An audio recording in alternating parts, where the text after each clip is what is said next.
Le zapping politique européen, bonjour Dimitri Vernet. Bonjour à tous. Alors c'est pas Abemous Papam, c'est Abemous budget de la sécurité sociale.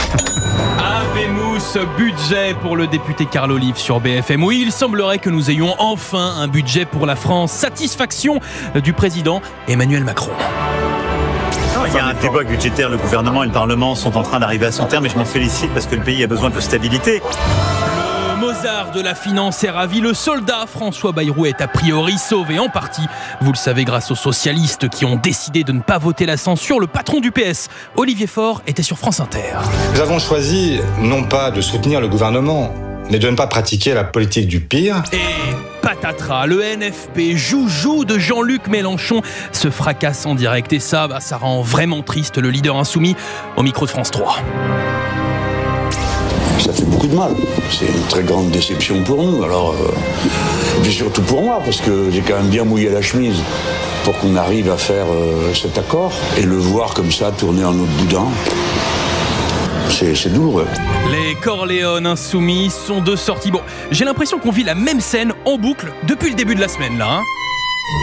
On avait tout le monde contre nous. Je le dis aussi, où étaient nos camarades? Où étaient les écologistes? Où étaient les communistes? Où étaient les socialistes? Où étaient-ils quand on a imploré la fusion? Ils n'étaient pas là.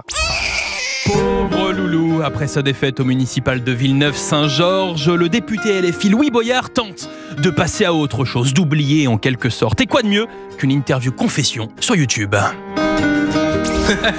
Non, je suis quelqu'un qui vit beaucoup sa vie au jour le jour. Mais tu penses aux enfants, etc. T'as envie de devenir papa, Louis Boyard? Quelle question. Ouais, probablement, je pense.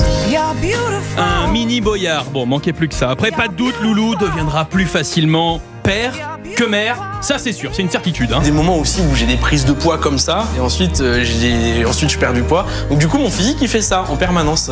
Et du coup, moi, honnêtement, je m'en fiche de ce à quoi je ressemble. Ce qui m'intéresse, c'est ce que je dis. C'était vraiment très intéressant. C'est vraiment très intéressant. Non, vous ne rêvez pas. On est là sur une interview complètement pas de côté, on va dire. Déjà, premièrement, ça se voit, j'ai les yeux qui sont rouges et j'ai des rougeurs autour des yeux. Voilà, ça fait partie, je sais pas pourquoi, je sais ça depuis tout petit. On se demande pourquoi. Ouais, je sais pas pourquoi. Bah, perso, je crois que j'ai ma petite idée. Les questions de drogue et les questions d'addiction touchent toutes les échelles de la société. Et ça n'épargne pas la politique. C'est-à-dire, il y a des députés qui tapent de la... Très certainement, ouais. Oui, l'expert en drogue, Louis, a ressorti sa casquette d'ancien dealer. Et autant vous dire que ce n'est pas joli.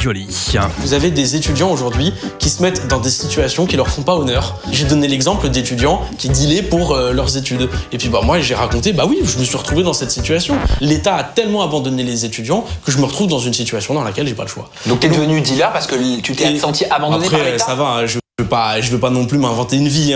Bienvenue en France en 2025 où un député assume d'avoir dealé de la drogue et il trouve ça légitime en plus. Moi, honnêtement, je m'en fiche de ce à quoi je ressemble. Ce qui m'intéresse, c'est ce que je dis. Merci beaucoup Dimitri Vernet, votre zapping politique européen.